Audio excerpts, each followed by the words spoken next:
Ara na, may tubig na kami. Nakabakal na kusang hose. Ato si Buano to, kapandong-andong oh. Tapos ka na si Buano?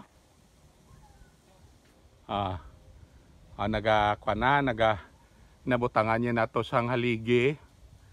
Kay para ang hose makabit sa haligi, hindi makagi sa duta. Para hindi kaperwisyo to sa mga tanom ni Lito. Ara, baskog ang tubig. Gapamunyag na si Kwan. Bastante malanggali sa karolyo. Taguon ko lang ng isa na. Basi kinanglan ko someday. Kay digto sa source ang tubig ginakuha namon, mabuhi ko to sang pantat. Amo nang ginapangayo sa mga tao ko. Mabuhi pantat. Te, matakod na ta? Okay na tong imong alige?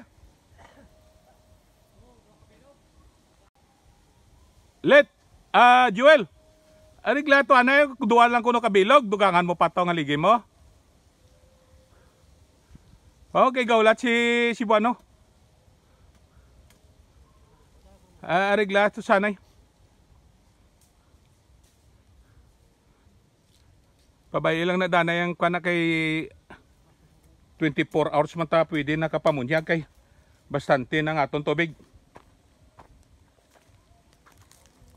Kakuha na tasang Kwan.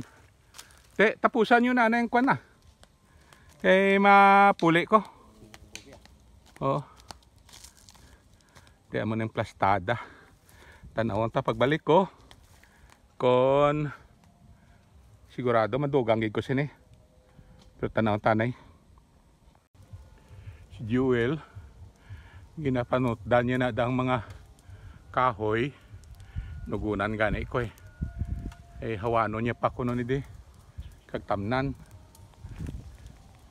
Ato si Buano nagabutang sang haligi sang amon nga hose kay dira malusot. Din siya, hindi siya makita. Amon ang hose, amon ang tinakod yang nga daw haligi. Dira kami sa may puno sang lubingan na amo dada ko ng busay. Di dira kami makuha sang tubig. Di ara ginabutangan niya sang ara sila nga duwa. Nabra nila sang Kwan nga dira ka masabit ang hose namon.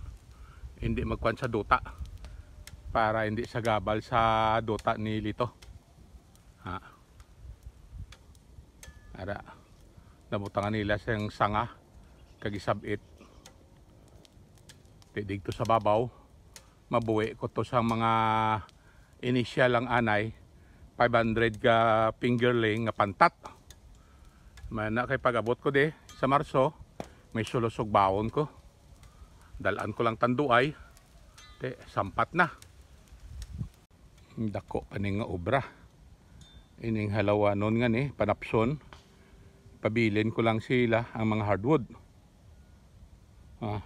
Ang mga hindi nga quality nga mga kahoy pinangnunog ni Jewel.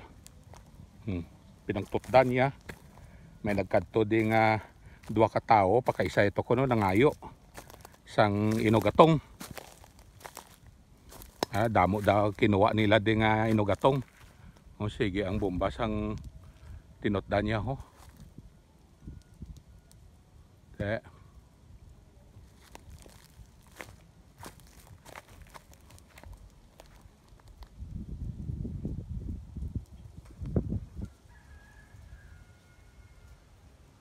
Ito sila spiak.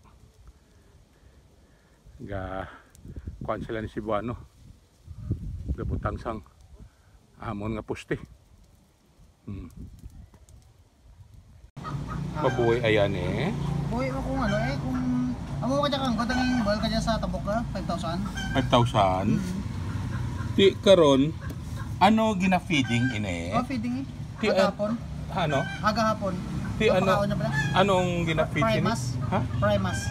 Medyo mo sa mga tindahan. Mahal. 60 pesos. Ang 1 kilo? 1 kilo. Sa 1 kilo mo, 1 month ko rin kauna pa dyan. Sa limbo mo. Tod ka? Barato mo na pagkamo dyan. Mas barato na kumpara sa baboy. Hindi, ba kay 5 basi na pareho lang broiler nga. Hindi. Sige ka bakal, nagsagod ka lang Baka yan. mahal ta na lang sa mga manok ko no? Barato ta ng maintenance na ka dyan. Di karon kung pwede ayan na kita de ka remedyo, kwarta. Kung makaginansya man tao, ano? Ang triple na ang ginansya na ka dyan. Basta magano lang, 100% lang. Pwede ta ka videoan?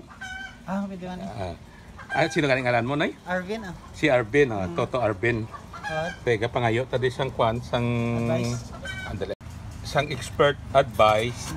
Te ano, pamatatod lo mo sakon?